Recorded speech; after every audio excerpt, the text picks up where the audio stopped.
In this video, I want to take a look at the Lightmass properties of a light. Now, there's only a few of these, and they're pretty straightforward, so this will probably go fairly quickly.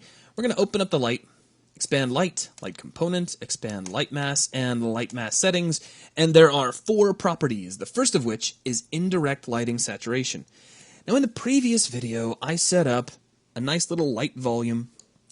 It's got a point light inside of it, and it's got a static mesh inside of it. Now, this is an inclusion volume, meaning that only objects that are inside or touching this volume will be affected by this light, and we can already see the result of that here.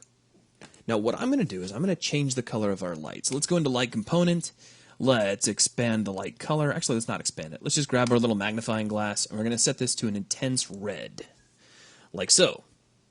Now, once again, you can already see the effect of our inclusion volume, so only this mesh and the floor are actually going to be lit. But now let's go back into the Lightmass settings. We'll close up light component.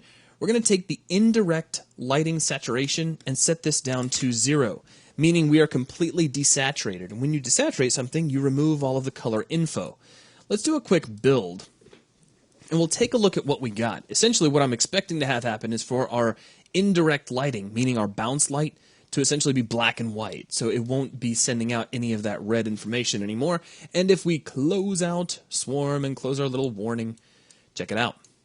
Where we have nice red lighting on anything that was directly lit, anything that was lit specifically through indirect lighting is just receiving regular white light. So we've completely desaturated it. That's how that property works. Now down from here you have indirect lighting scale. Without going through another build, this just allows you to boost or tone down the amount of indirect lighting you've got coming from this light. If we were to kick this up to 2, we'd get twice as much bounce light as we have now. Down from here we have light source radius. And this is actually a shadowing control.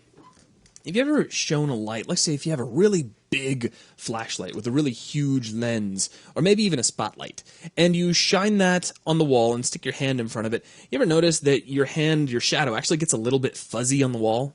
That's because you have a huge radius of light that is hitting the wall, and it's kind of wrapping around the edges of your fingers, coming in from all these incident angles.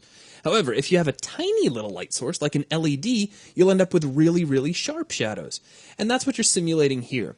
As you increase your light source radius, your shadows are going to become softer. That's really all there is to it. Now down from that, you have your shadow exponent, and that controls the fall off of that softening.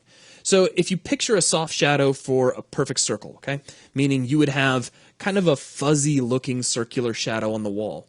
The fall off, the shadow exponent controls the fall off from the fully shadowed area to the completely unshadowed area. And the higher this is, the tighter that fall off exponent is going to be. So that is a quick look at our Lightmass properties, which will wrap up this video. Thanks a lot.